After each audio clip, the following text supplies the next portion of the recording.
All right. So I think we are now ready to begin. Welcome, everyone, to Asthma Canada's webinar series. Firstly, I'd like to ensure that everyone can hear me. If you can you please type yes or something into the chat box, which you should be able to find on the left-hand side of your screen. And let's just check to make sure. Great, I'm seeing some yeses, so it seems that you can all hear me, which is wonderful. My name is Jenna Reynolds. I'm the Director of Programs and Services at Asthma Canada. Thank you again for joining us here today. Before we begin, I'd just like to go over some quick housekeeping rules. Firstly, this webinar is being recorded and will be uploaded to Asthma Canada's YouTube channel and our website for later viewing. You can contact me at any time to get that link or to view other webinars that we have produced. Secondly, all the attendees are muted, but at any point, if you have any questions, comments, issues, etc., please type them into the chat box, which I'll be monitoring throughout the entire presentation. There will also be opportunity to ask questions to Dr. Olivenstein during the presentation where appropriate, and again, at the end, we'll have a Q&A period. I'll be collecting all questions and comments, so we'll be sure to respond to everyone. And very quickly, I'd just like to highlight some of Asthma Canada's work. So we are a national volunteer-supported charity that solely focuses on asthma and respiratory allergies. We are a small organization, but we operate nationally, coast to coast.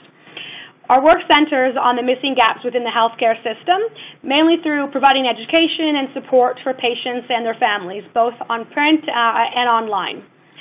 We also advocate to the Canadian government on improving health outcomes for people living with asthma. Our current focus is on national pharmacare access to medications for fair, equitable, and universal coverage throughout across the country.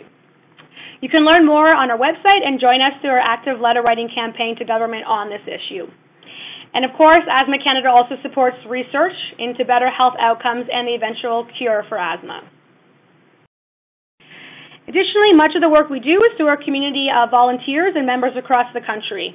People living with asthma, their families, parents, caregivers, healthcare professionals, educators, and others who are strongly committed to improving asthma care and quality of life.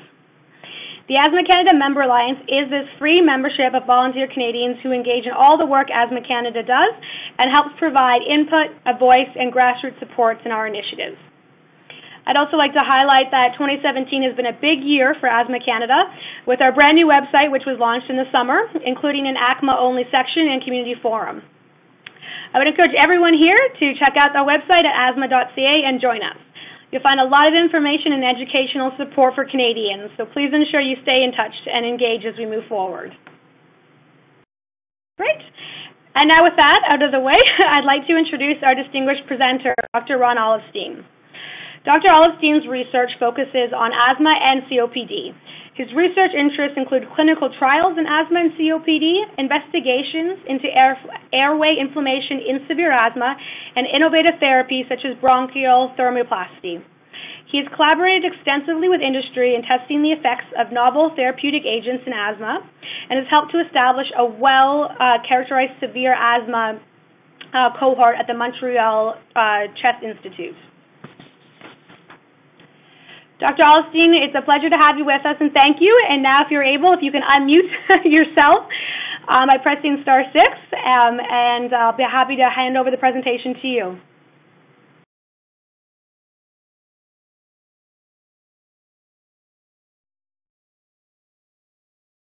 You're still muted, Ron, Dr. Olivenstein, if you can unmute yourself.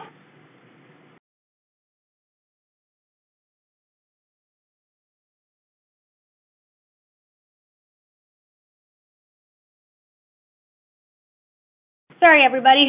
It'll just be 1 second.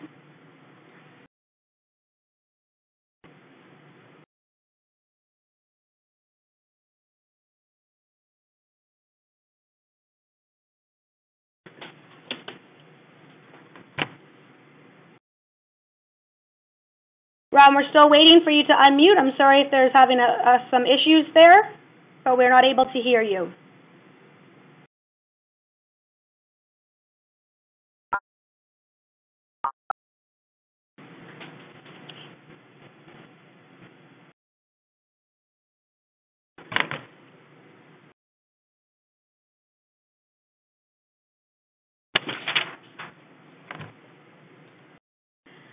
All right, again, I'm very sorry about this, everybody.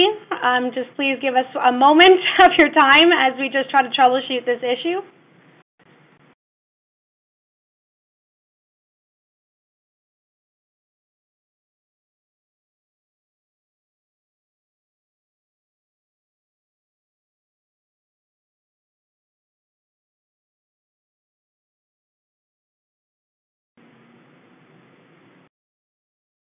Hello? There you are. Hello, Ron. Is that okay now? That's okay now. Yes, we can hear you. Thank you. Okay, thank you. Sorry for those problems. Thank you, Jenna, for inviting me to give this talk. And it's my first opportunity to talk like this across Canada, so thank you again. I'm just showing you some of my conflicts of interest. I've worked extensively with industry, as mentioned, and I hope my biases are across the board and cancel each other out for this talk. Okay.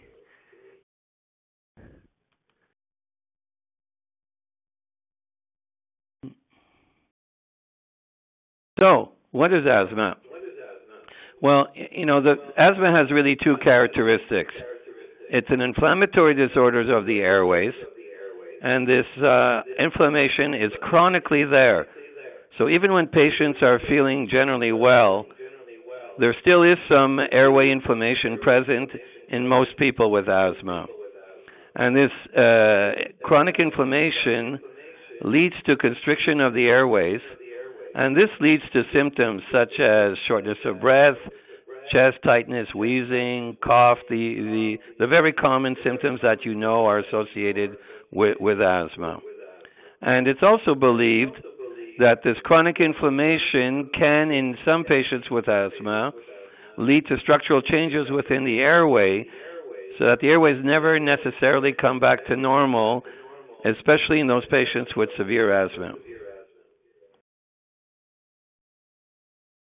And so again, this is a small cartoon that highlights the three characteristics of asthma. Again, airway inflammation is the key, and this leads to what's called variable degrees of airway obstruction. That means that during times of symptoms in particular, the airways close, and then with proper treatment, they can open again, but not necessarily completely open in all patients with asthma, especially those with severe asthma. So, we're trying to highlight in this talk what is severe asthma. And these are the definition provided by the latest group of experts from Europe and from the United States and Canada. And the definition is that this is asthma which requires treatment with a very high dose of inhaled corticosteroids, plus a second controller medication, which is usually a long-acting bronchodilator, and sometimes the use of chronic oral corticosteroids, and this to help the disease from becoming uncontrolled. Or that despite the use of all these medications, the disease remains uncontrolled, even though we're trying to do the best we can. And so you can see that the degree of severity of asthma is really classified by the type of treatment that it takes to keep the disease well controlled. So if it only takes a little bit of medication to keep the disease well controlled, the disease is fairly mild. On the other hand, in severe asthma, as just mentioned in this definition, most patients are taking very high doses of inhaled medication and sometimes even cortisone by oral route, and still the disease is either poorly controlled or uncontrolled. So what's the impact of this severe asthma on the daily lives of Canadians? Well, you can imagine, of course, that patients aren't doing very well when they have severe asthma if it's not well managed. And in a recent Canadian patient survey, 5 significant findings were found. That is that severe asthma in general is not well managed for most patients with severe asthma, that the diagnosis is inconsistent. There are many comorbidities associated with severe asthma, and they're often either ignored or not well treated. Most patients are not necessarily well equipped to manage their severe asthma, especially if they're not in contact with a clinic that can provide those kinds of support. Of course, there are financial challenges since severe asthma requires the use of somewhat high-cost medication and can also lead to loss of work and loss of quality of life. So severe asthma usually impairs the patient's quality of life unless it can be very well controlled. And here's another survey that shows you that in general severe asthma have poor disease control. You can imagine, of course, that if patients are having 5 to 10 asthma attacks per year, that of course the quality of their life is quite impaired. And here you go, the quality of life is impaired either a great deal, somewhat, or just a little in about 100% of patients. And about half the patients certainly have quite significant impairment of their quality of life. And that just makes common sense. So what's the difference between uncontrolled and severe asthma? So when a patient is sent to us with the question, this is very poorly controlled asthma or severe asthma, try to do something about it. The first thing that we have to determine is whether this is really severe asthma or what's called difficult to control asthma.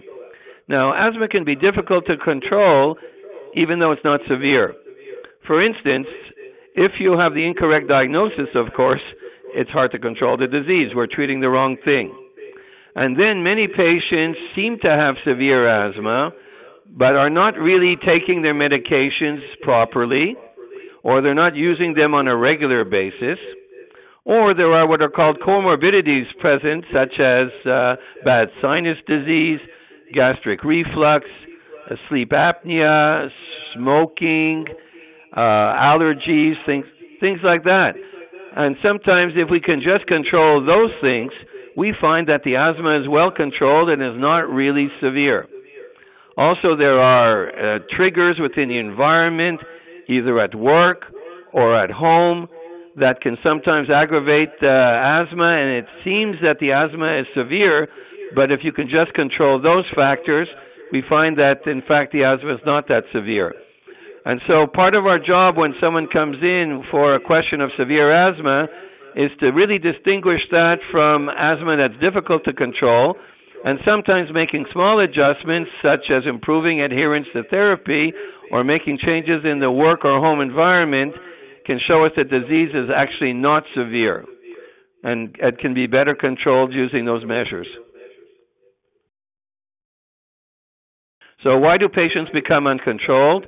Well, we've mentioned some of that already. Poor inhaler technique, not using the medications regularly, having a wrong diagnosis, the comorbidities that I've mentioned, and the ongoing exposure to irritants or allergens or sensitizers within the work or home environment.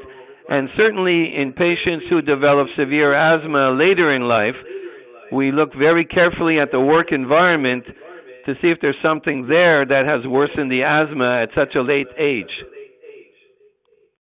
So, as I mentioned before, one of the reasons that someone might have poorly controlled asthma is that it's not asthma. And in fact, in a recent study that was done in Canada, it was found that 30% of doctor-diagnosed asthma is in fact not asthma if you put patients through a careful program of doing pulmonary function testing to try and confirm the diagnosis. And just like the doctor needs to take your blood pressure to diagnose hypertension and check your sugar to diagnose diabetes, at some point they certainly have to take a measurement of your airway function to diagnose asthma. In fact, a lot of asthma is still diagnosed clinically, which is fine, but at some point it needs some support from an objective measurement. Well, here's my team that helps me make all those determinations. but not everyone's lucky to have such a good team. And this team, when they see our new patients, they evaluate the degree of asthma control, they check out those triggers, the compliance to treatment. In Quebec, there's the ability to check the pharmaceutical records using what's called a DSQ key to see, in fact, is the patient buying the medications that were prescribed.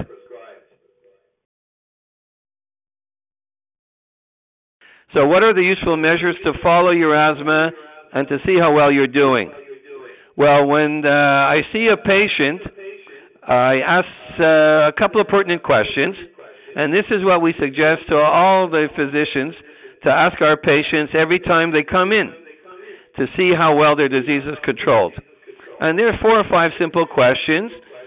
Are you having asthma symptoms such as shortness of breath, cough, wheezing, chest tightness during the week? How often is that happening? Are you waking up at night due to your asthma? How many times do you have to use your short-acting reliever, the so-called blue inhaler, per week? And in general, if someone's having symptoms, they'd be using their blue inhaler. And has it affected your activity in any ways? Someone with asthma should be able to do the degree of exercise that's appropriate for their age.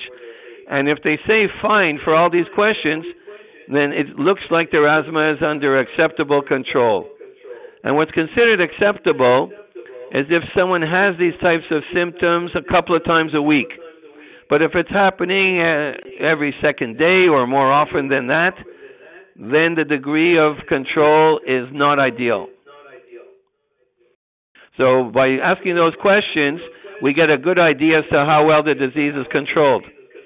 And then we'll frequently use a predetermined questionnaire, such as the Asthma Control Questionnaire, which is a series of 6 questions. And while the patient's sitting in the waiting room, they fill out the questionnaire, and they grade their symptoms on a scale. And sometimes we even add a breathing test result to the test, and we get a point scale. And that tells us how well the disease is controlled. And we can compare it from one session to another to see whether any changes in environmental control or medications that we did had some impact. And here's an example, I think, of another controlled test. Now, in other words, there are standardized tests that are available that help us determine how well the disease is controlled, and also help us to compare from one session to another. And then generally in our office we'll always get a spirometry on the patient so that we have a questionnaire, we have an objective measurement of lung function, and I've spoken to the patient to determine how well they've done, and this gives me 3 indications as to whether the disease is well controlled. And then we have the Canadian guidelines that tell us what kind of medications we should be prescribing. And as I mentioned before, the degree of severity of asthma is determined by what type of medication and what doses of medications are required to gain the acceptable control that I just mentioned before. So we can see on this graph that every single patient needs to confirm the diagnosis, because if we're not sure what we're treating, we won't know why the patient's doing well or badly or whatever. Patients need environmental control, so we generally get allergy testing at some point and see whether there are environmental factors in the household and at work that might make the asthma worse, and see if there's something we can do about that. Smoking is another factor. And then, as you can see, just about every patient needs a fast-acting bronchodilator for relief of symptoms. But hopefully they don't have to use it very often. And you can see that a small number of patients don't need more than that. But that's really a very small number of patients who have extremely mild asthma. And as we go to more severe degrees of asthma, and today's subject is severe asthma, patients are using higher doses of anti-inflammatory therapies, generally inhaled steroids, and we're adding on long-acting bronchodilators, either in the beta-agonist category or eventually in the antimuscarinic category. And then some patients with the most severe asthma require prednisone on a daily basis or a frequent basis. Fortunately, only about 5% of all asthmatics fall into this category, and there are some new biological therapies that are available that we'll talk about. And this is for a minority of patients, but with very severe asthma. Now, of course, before we go on to determine whether someone needs more medication, we always have to check that they're using it properly, that they're compliant with their medication, that we've tried as best as we can to deal with the triggers and the comorbidities. There's no point raising the dose of a medication or changing it if the patient's not using it anyways. So those are the very important points that we check at each visit. And then there's a 5-step degree of severity of asthma, depending on the kind of medications that it takes to control the asthma. So if you can really control your asthma just using Ventolin 1 or 2 times a week, you have the mildest asthma and you're considered step 1. On the other hand, if you're using the Ventolin more frequently than that, you may require a low dose of inhaled corticosteroids to control your disease. And that would be step 2.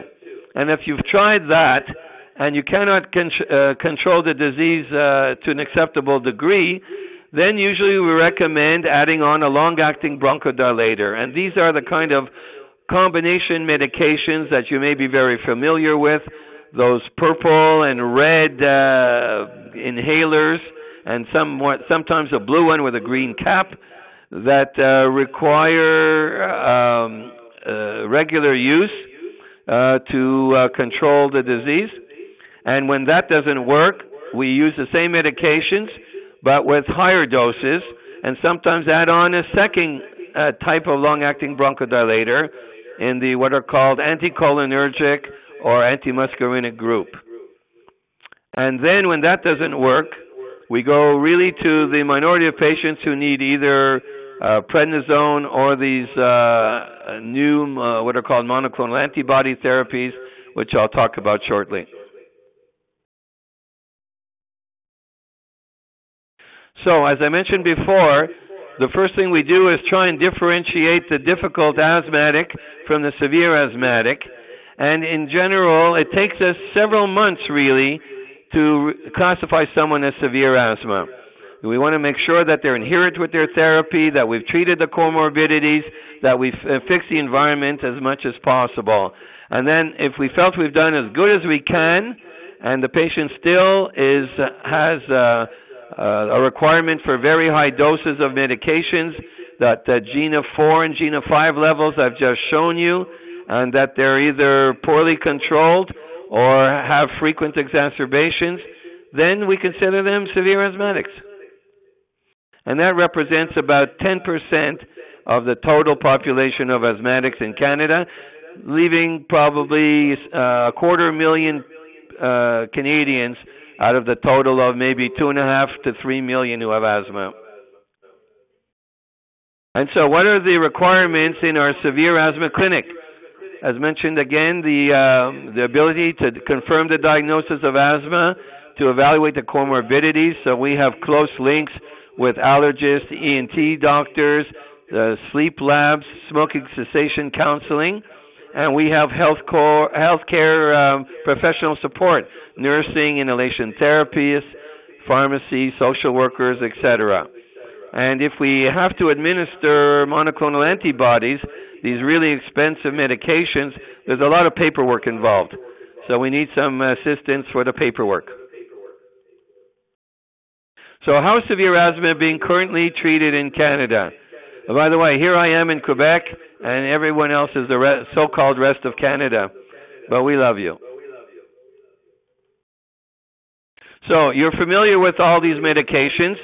These are the medications we use in GINA 3 and GINA 4, those combinations of inhaled steroids and long-acting beta agonists, and sometimes we can add on a long-acting muscarinic antagonist, such as tiotropium, which I've mentioned previously. So many of our patients with severe asthma will be at least on the ICS LABA combinations, and many of them will be on all these medications. and yet they'll be having trouble controlling their asthma.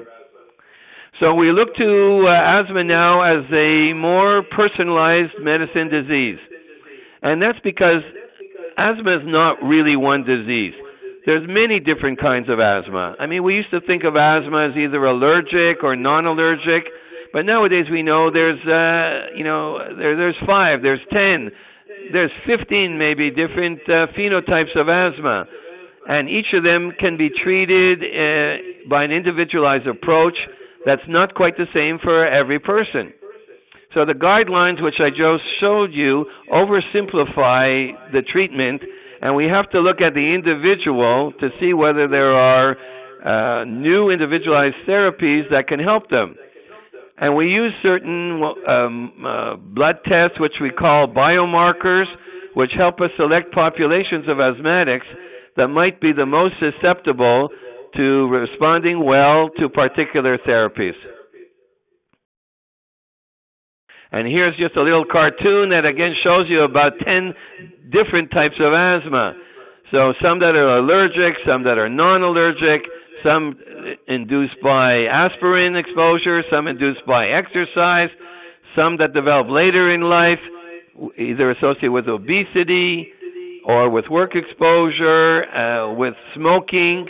So someone who's been with asthma who's been smoking all their life, who doesn't necessarily develop emphysema, but may develop a very irreversible type of asthma, which is not very responsive to therapy with inhaled medications such as steroids, and might require other therapies. So we need to use an individualized approach depending on the type of asthma that someone has. So what are the biologics? Patients with severe asthma 15 years ago, all we could do is offer them those inhalers which I mentioned, and perhaps prednisone. And some of those patients had to stay on long treatments with oral corticosteroids, and this is effective sometimes, but can be certainly associated with lots of morbidity, meaning lots of side effects, such as osteoporosis, muscle loss, increased risk of diabetes, cataracts, glaucoma, weight gain, hypertension, etc. And so, unfortunately, that's all we could offer at the time. But now we have some alternatives for at least some of those patients. And this is a really complex cartoon, and I don't expect you to write the exam at the end of this session and regurgitate all this to me. But what it shows really is that asthma is an inflammatory disease, and that there are many different proteins involved in this inflammation. And some of them are mentioned here in particular because now we've developed specific therapies to block the action of those proteins, such as IL-4, IL-5, IL-4, IL-13, and IgE. And the idea is if you can more specifically block one of those proteins, you can interfere with the inflammatory pathway without knocking out the whole inflammatory pathway, which is what steroids do. So we're trying to be more specific, and this, we hope, will limit side effects and improve the efficacy. But of course, not every patient would respond to the same protein being knocked out. So we have to look for biomarkers that will more likely allow us to choose the responders. And anti-IL-5 is particularly marked down here because it is a protein which directs what's called eosinophilic airway inflammation. And eosinophilic airway inflammation is often associated with difficult to control asthma.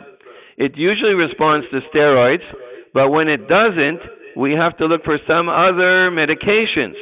And IL-5 is the protein that directs a lot of the eosinophilic inflammation within the airways. So if we can block IL-5 with an anti-IL-5, in theory we can block eosinophilic airway inflammation, and that will help us block the worsening of asthma. And for patients with allergic asthma, an allergy protein called IgE plays a key role in causing the allergic asthmatic type reaction. So we can block it with a molecule that's anti-IgE. We can more specifically block the type of airway inflammation associated with allergy. And so who would we consider for these biologicals? Those patients who are already taking all those inhalers we talked about and yet are having a lot of exacerbations. So the checklist before selecting a biological agent is, again, we always check whether we have the right diagnosis. Are the patients really taking their medications? Have we treated the comorbidities? Have we assessed the workplace and the home environment? And then have we done some of the biomarkers to see which anti-cytokine or anti-IgE the patient will be eligible for? And so in Canada today, the ones that are available are from the anti-IgE, which is the anti-allergy asthma medication, Omalizumab. The brand name is Xolair. And for those patients who have the eosinophilic type inflammation that I talked about, which is directed by IL-5, we have anti-IL-5 therapies. There's two available in Canada today, which one is called Nucala or Mepolizumab, and there's Rislizumab, which is the brand name is Sancerre. Now, Nucala is administered subcutaneously once a month, and Rislizumab or Sancerre is given intravenously once a month. That's what's available so far. Another medication called Benralizumab, which is not yet available, so it doesn't have a brand name yet, should be available in Canada by the end of next year. So what test can your doctor do to see if you're eligible for these targeted therapies? Again, first he has to make sure you have severe asthma and that you've tried to treat it as best as possible. And then there are some simple blood tests that can be done. We need a blood level of immunoglobulin E, which is the allergy protein, to see if you're eligible for anti-IgE. We need an eosinophil count, which can be taken from what's called a complete blood count. So when the doctor takes a blood test to look at your white blood cells, your red blood cells, and your platelets, this number comes up as well. And it helps us determine whether you might be a candidate for anti-IL-5. And then eventually we also need allergy skin tests to see if one would be available for the anti-IgE molecule. So what is IgE? So this is sort of what it looks like. And what it really is the allergy protein. And what happens is that an allergen that comes into your airway gets picked up by this IgE and taken to cells where the complex attaches to the cells, which liberates a whole bunch of chemicals which lead to inflammation of the airways and constriction of the airway. So if you can block that IgE and stop it from arriving at the cells where it's supposed to interact, such as on this cartoon, what's called a mast cell, it prevents the IgE with the allergen from joining up with this mast cell, so it prevents the mast cell from liberating its chemicals, and this prevents the allergy type reaction and prevents inflammation within the airway. So if it works, we can stop airway inflammation in a certain number of asthmatics this way.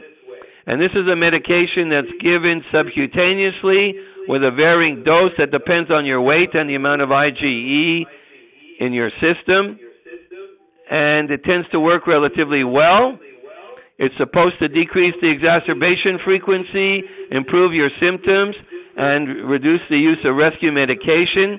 And we evaluate this medication for about 4 to 6 months to see if it's doing the job. And if it's really doing the job, we continue it long term, at least 5 years, and maybe for a lifetime until something better is discovered.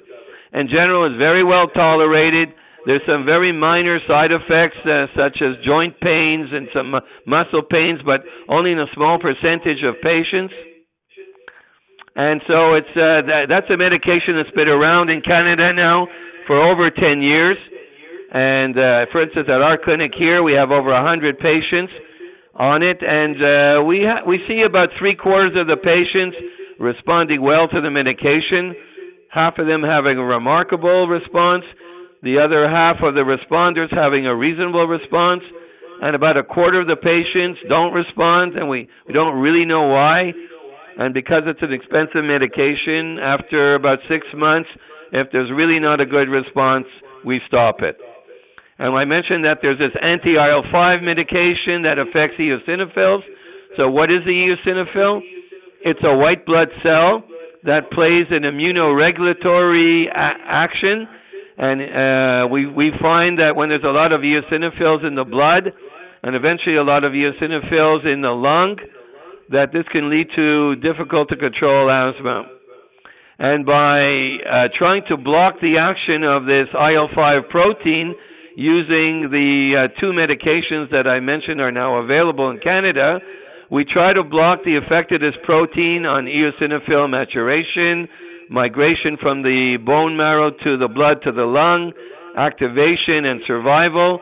So this way we can knock out the eosinophil and hopefully control or prevent eosinophilic airway inflammation, and hopefully that way get better control of the disease. And in patients who are good responders, and again it's probably about 2/3 to 3/4 of those eligible who respond well, we can hopefully decrease exacerbation frequency, improve symptoms, get some of those patients off oral corticosteroids or diminish the dose that they have to take, have some improvement in their lung function, and improve their quality of life.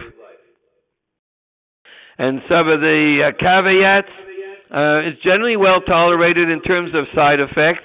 There's been a couple of reports of herpes zoster infection, and in the United States it's sometimes recommended to take a herpes vaccine before starting mepolizumab or the other medications in this family. But so far in Canada we're not recommending that wholesale because the frequency of these infections is very small, and we're not certain that it's really related to administration of the drugs, or is it just by chance. And there's another one, as I mentioned, just coming available. It's also anti-IL-5. It's given by IV, and it's not the same dose in everybody.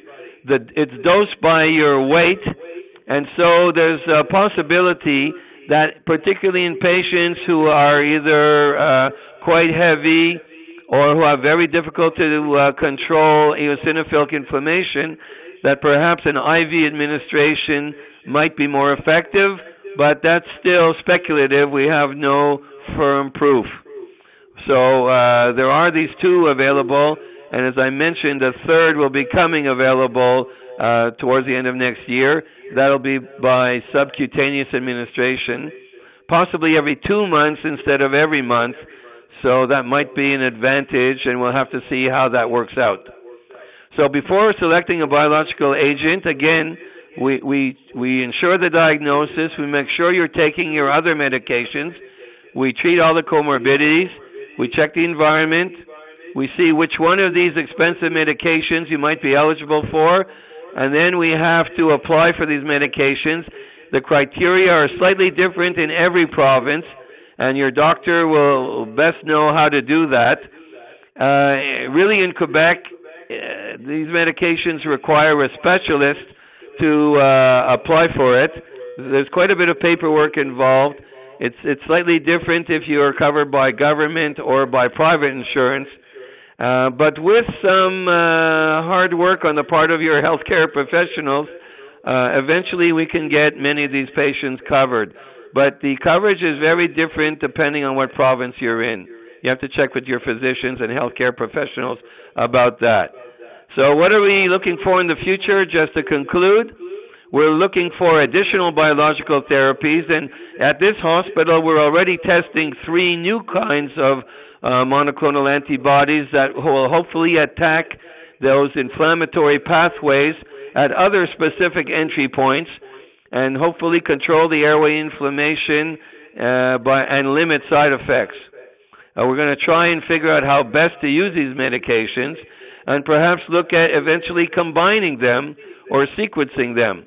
But because all these medications cost in the order of $20,000 to $30,000 a year, you can imagine that there's a somewhat limited role for these medications and really reserved for the 5 to 10% of the patients with the most severe asthma.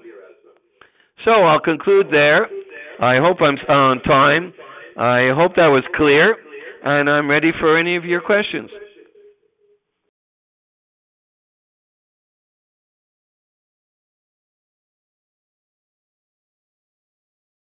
Hello, hello.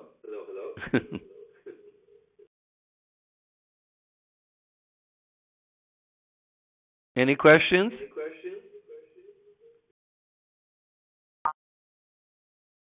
Are there individuals with both high GE? Okay. Sorry about that, Dr. Olivenstein. I think I was on mute myself. I just wanted to thank you. That was very informative and detailed. So as I mentioned, we do have a few questions that came out of the chat box. But again, for everyone, if you have any questions, please drop them in the chat box, and we'll be sure to get to them. So, Ron, the first question that I have comes from Charlene. She asks, is Sinclair, is it similar to Nucala?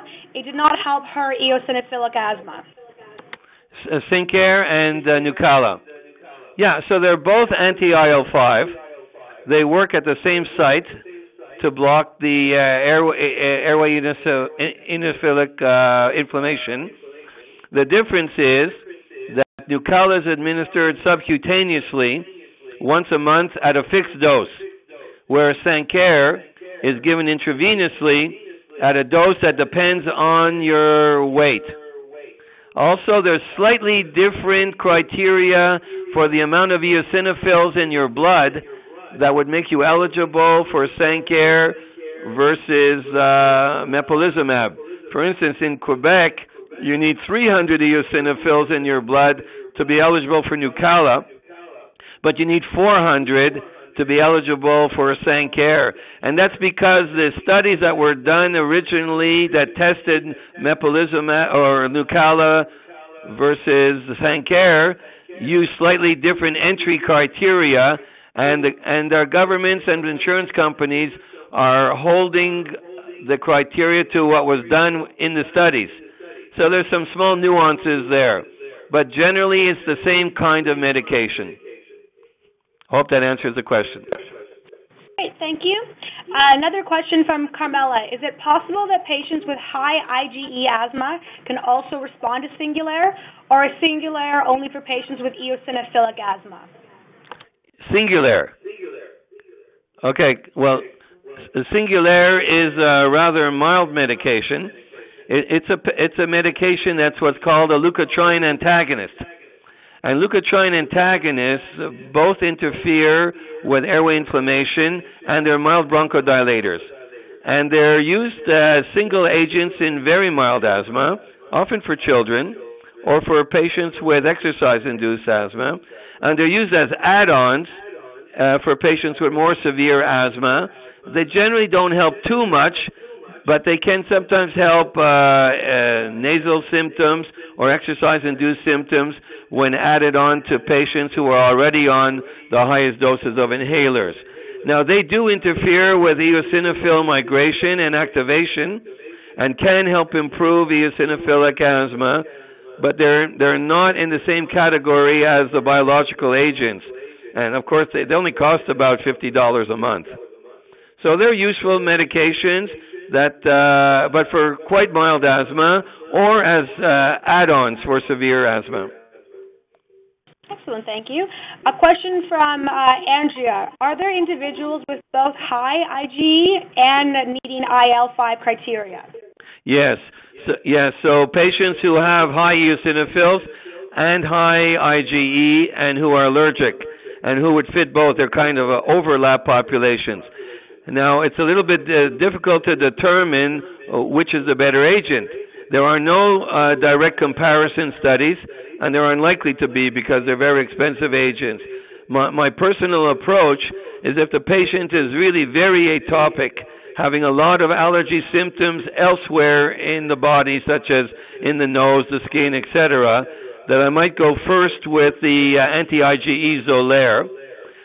For patients who are having a lot of exacerbations and frequently using prednisone or on high-dose oral corticosteroids, the anti-IL-5 might be a bit more effective, and I might start with that. Now that we have two classes available, however, if one's not improving after 4 to 6 months with one might want to switch to the other. But it's a case-on-case decision. Great, thank you. From Jacqueline, what is the link between asthma and migraine or headaches? And the headaches? There's no direct link that we can determine. I mean, they're both inflammatory type diseases, and there are foods which might stimulate asthma and will also cause onset of migraines. So it's possible that one could aggravate both. But there isn't necessarily a higher incidence of migraine in patients with asthma. Also, some of the medications that are used for treating asthma, such as beta agonists, might have a small influence on migraines. Great. A question from Stacy. If someone has both IgE and eosinophilic asthma, what treatment would you try first? And if one is not helpful, can you try another treatment right away? Yeah, so I think I answered that the two questions ago, but just to recapitulate, there are patients who meet both criteria, and again, it's a case-on-case in patients who really have a lot of allergy symptoms outside the lung as well. I might opt first for the anti-IgE, and then if it doesn't work, switch to the anti-IL-5. For patients with very severe disease with high eosinophils, I might opt for the anti-IL-5 first. But the thing is, now that we have two agents available, I think that we will evaluate more rapidly whether one agent is failing and switch to the other if there's no improvement after 4 to 6 months. Thank you. Has there been any severe side effects to these treatments? What would you look for, and how soon after treatment? Also, if you react to the first dose, would you react to subsequent doses? Yes, a very good question. So, in general, they're exceedingly well-tolerated therapies. The one severe reaction that can occur with Xolair, the anti-IgE, is what's called an anaphylactic reaction. And that is a reaction to a foreign protein that can lead really to a severe asthmatic attack or a loss of blood pressure, something quite serious. Fortunately, it occurs in about 1 out of 800 patients, and I've yet to see it. So patients have to stay in a nursing facility for about an hour after the injections to see whether they have a reaction that can be treated with an EpiPen. Now, when there is a reaction, which is very rarely, it usually occurs within the first 3 doses. So in general, we ask patients to stick around for about an hour or so for the first 3 doses and to see whether there's a reaction. Now, it's possible that can happen on the further doses, but it's extremely rare. So we let patients go home after the first 3 doses. And if patients are living in remote areas, we'll prescribe an EpiPen. If they're living in the city and are near emergency rooms, we generally don't. Now, for the anti-IL-5, occasional anaphylactic reactions have been reported as well, and so the same precautions have to be taken. But in general, they're very, very safe drugs. Thank you. This question is a little similar from Eve. What are the most common side effects of biological treatments when used over an extended period of time? Yeah, so I mentioned these anaphylactic reactions, which are rare, but the more common side effects, which occur in somewhat around 5% or less of the population of patients, are sort of muscle aches, achy joints, headaches. But I must say that it's rare that patients have to stop their medications because of the side effects. I've had only one out of my over 150 patients who had to stop because they couldn't tolerate the side effects. Others have stopped because the treatment wasn't effective. But the side effects, when present, are in general acceptable.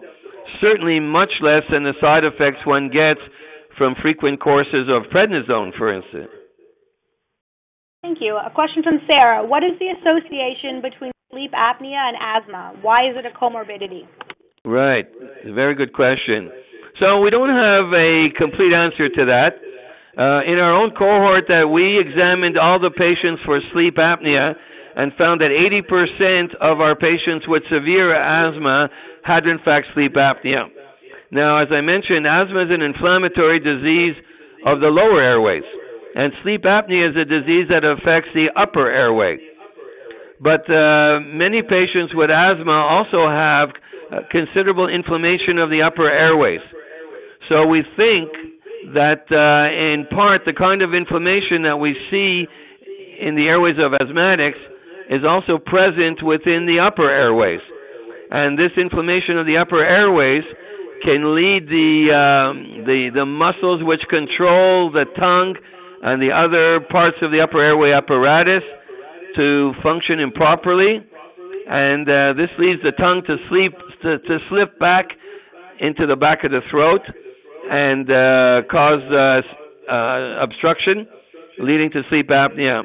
So it's possible that there are common inflammatory characteristics that increase the risk of one or the other. Now, also, of course, many patients with severe asthma use high doses of steroids, which can also lead to weakness of muscles, including the muscles that control the tongue, and also can lead to weight gain, and weight gain is associated with sleep apnea. So there are several potential mechanisms linking the two. Thank you. A question for Maddie. Is there an age limitation for people who can use biologics? Yes, so it hasn't been tested in young children. In terms of the anti-IgE, Xolair, it has just recently been approved for children 6 to 12 years old. It's been approved for kids over 12 and for adults for, well over a dozen years. Hello? Yes. Hello? Yes. Yeah. Yep. Okay. I don't hear myself anymore. No, we hear you. Okay, very good.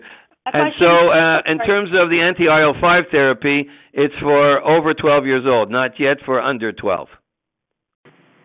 Okay, thank you. A question from Charlene. What is your view on daily antibiotic treatment for asthma?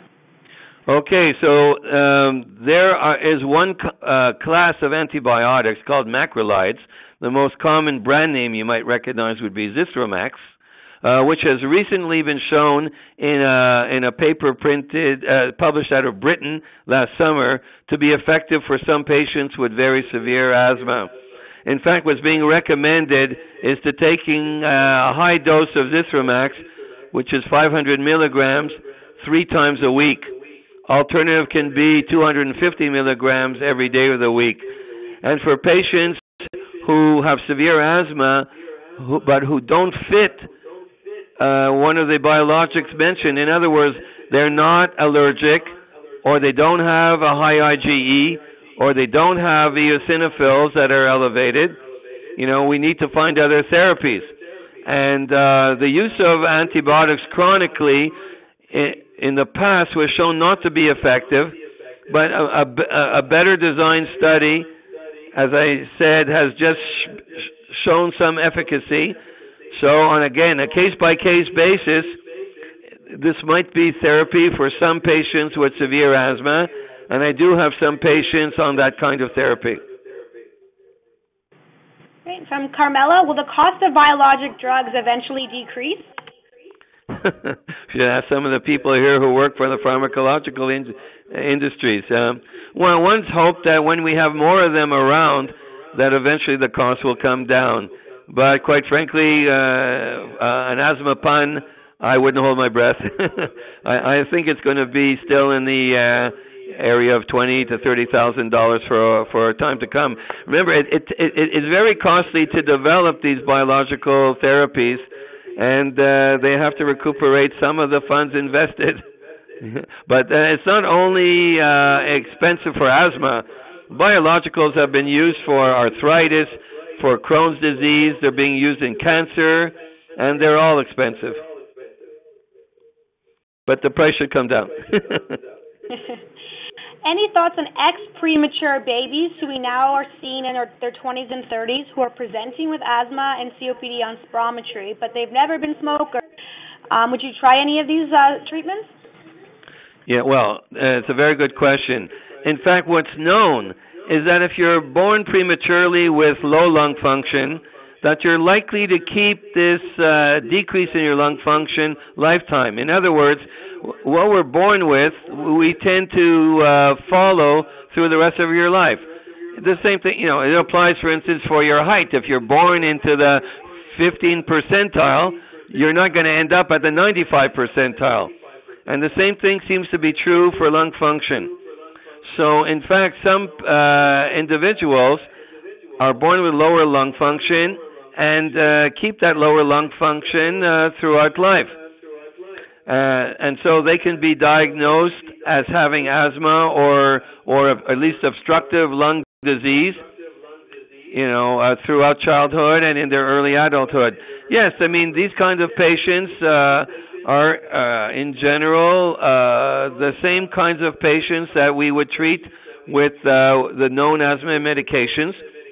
And we would go through the usual algorithm of going, what I've mentioned before, going from lower dose anti-inflammatory therapies through the combination therapies and looking at all the comorbidities, etc. And if necessary, looking for some of the monoclonal therapies for those patients who have very severe asthma and who don't respond to the more conventional therapies. Great, thank you. We are at 2 o'clock now, so I have 2 more questions if you can stay on the line, Dr. Olivenstein. Sure, From of course. Carmela, what is your opinion on cough variant asthma? Is it valid? Cough variant asthma. Yeah. So, I mean, there's a thing called cough variant asthma where the main symptom is cough. I mean, the problem is you have to diagnose it. You have to confirm the diagnosis with spirometry, because many patients who have asthma cough for other reasons than their asthma. For instance, it's quite common to have upper airway disease such as rhinosinusitis, allergies, etc., and one might be coughing because of the upper airway disease rather than the asthma, even though one does have asthma. Another frequent cause of cough in patients with asthma is gastroesophageal reflux. And so if your doctor thinks you have cough variant asthma, he may very well be right. The thing is to determine, why are you coughing this time when you're seeing the doctor? Is it the asthma that's worse, or is it something else that's often associated with asthma that's triggering the cough? So that's the puzzle, and the doctor has to be the detective and to try and figure out what it is and which one of these possibilities should be treated. But there's definitely people who have cough as the only symptom of their asthma. Thank you. And the last question is from Elaine. She says, I developed serum sickness with Nucala, and I'm now waiting for Xolair, even though my IgE levels are relatively low. Have you had patients who respond better to Xolair? The question, yes, it's true. Now, I mean, I hope that serum sickness was really confirmed by an expert in allergy or in rheumatology or by your pulmonologist, because I've had cases of purported serum sickness with Xolair, which on close inspection were not due to serum sickness.